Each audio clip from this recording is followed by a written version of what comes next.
All right, guys, today for our writing lesson, we are going to talk about putting emotion into our writing.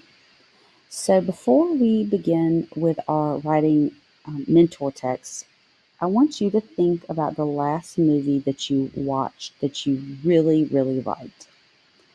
So, some movies make us laugh, some make us cry, but it's these emotions that we feel that help us to love the movie that we've watched.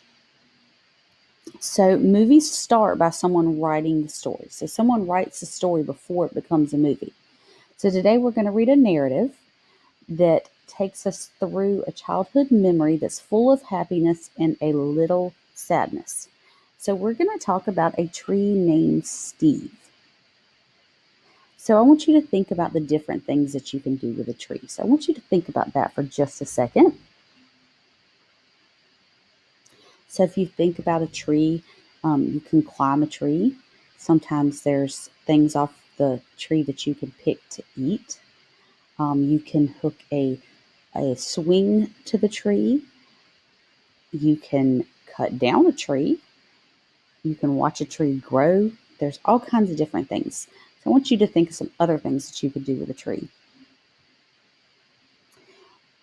And this story, Our Tree Named Steve, is written as a letter to the author's kids while they are at Grandma Sarah's house, while they're at their grandma's.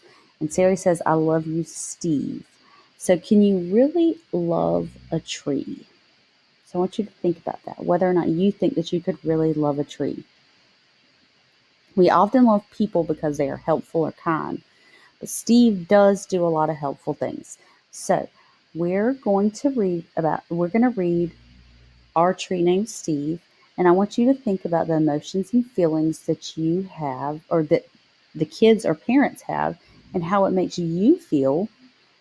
And after we read the story in your writing journal, your assignment for today, and it does not have to be submitted, is to tell me, is to write in your writing journal about the emotions that the characters felt and the emotions that you had while listening to the story. Our Tree Named Steve, written by Alan Zweibel and illustrated by David Catro.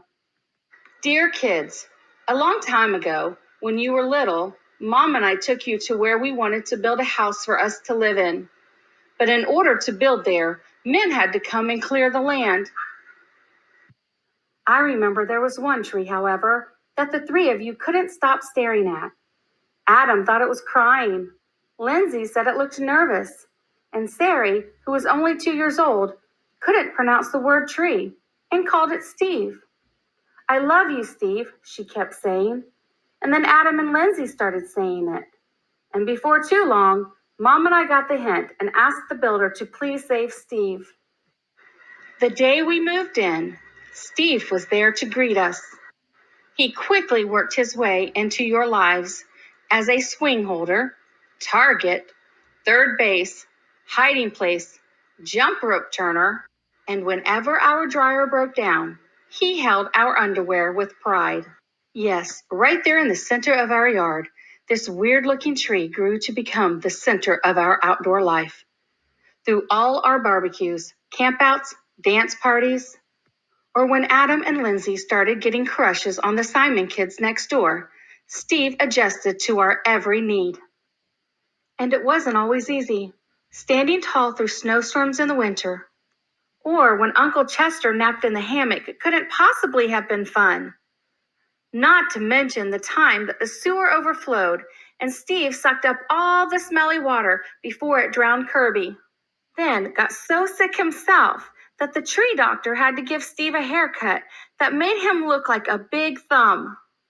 Through the years, Mom and I have tried to show you, in a world filled with strangers, the peace that comes with having things you can count on and a safe place to return to after a hard day or a long trip. Which brings me to the point of this letter. Last week, a storm hit our area. And though we spared Steve's life a long time ago, this time we couldn't save him. Are we sad? Sure we are.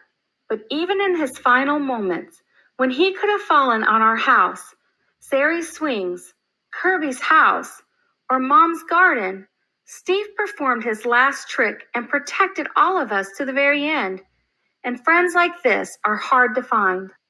So, when you come home from Grandma's next week, Steve will not be able to greet you as he's done in the past. I'm sorry. But please know that Steve will always be with us, in our hearts, in our thoughts, and in a different tree at the other end of our yard. See you next week. Love, Dad.